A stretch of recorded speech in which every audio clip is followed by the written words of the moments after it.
Season 3 ले जुन विजेता पाएको छ हामी खुसी छौँ र अब भने हामी आजको विजेतालाई पुरस्कार तथा सम्मान वितरण गर्न गइरहेका छौँ। म आजको विजेतालाई पुरस्कार तथा सम्मान वितरण गरिदिनु हुन आजको यसै कार्यक्रमका सभाध्यक्ष स्वर्णिम साहित्य समाजका अध्यक्ष श्री शरण कुमार लिम्बुज्यू, आजका यस कार्यक्रमका प्रमुख अतिथि डाक्टर नवराज लम्सालज्यू र यस कार्यक्रमका प्रायोजक प्याप्सन बराक्षेत्रका अध्यक्ष खेमदुमी राईज्यू र आजको यस कार्यक्रमका ट्रफी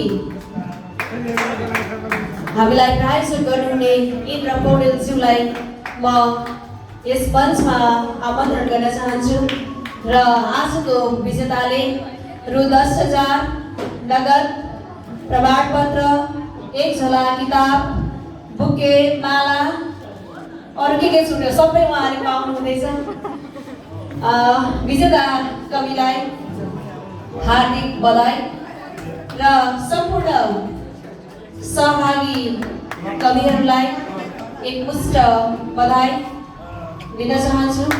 र अघि निर्णायकले भनिसक्नु भएको छ यो मात्र यहाँ सेलेक्ट हुनु मात्र चाहिँ अन्तिम यो प्रतियोगिता पनि होइन, त्यसैले थप आउने दिनमा तपाईँहरू अझ क्रियाशील भएर ऊर्जाशील भएर सृजनात्मकतातिर अघि बढ्नुहुनेछ भन्ने मेरो व्यक्तिगत साथै स्वर्णिम साहित्य समाजको तर्फबाट म शुभेच्छा पनि प्रकट गर्दछु र सम्पूर्ण कविहरूलाई पुनः हामी कुनै न कुनै कार्यक्रममा चाहिँ भेट्नेछौँ भन्ने जानकारी पनि गराउन चाहन्छु।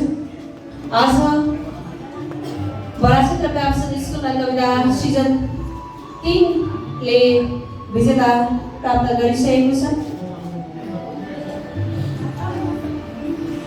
हामी उहाँलाई हार्दिक बधाई ज्ञापन गर्न चाहन्छौँ।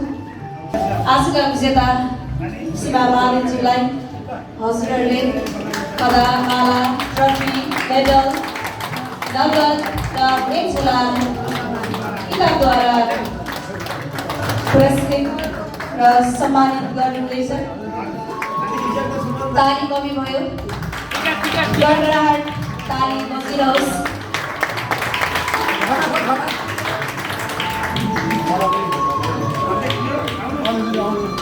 नानी यस्तो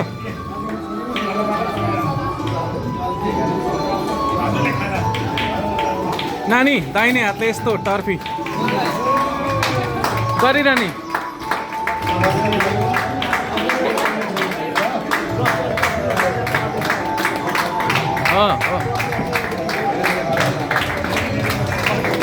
दाईसँग संयुक्त उचाल त दाजु टर्फीसँगै उचालिदिनु त यसरी दुईजनाले।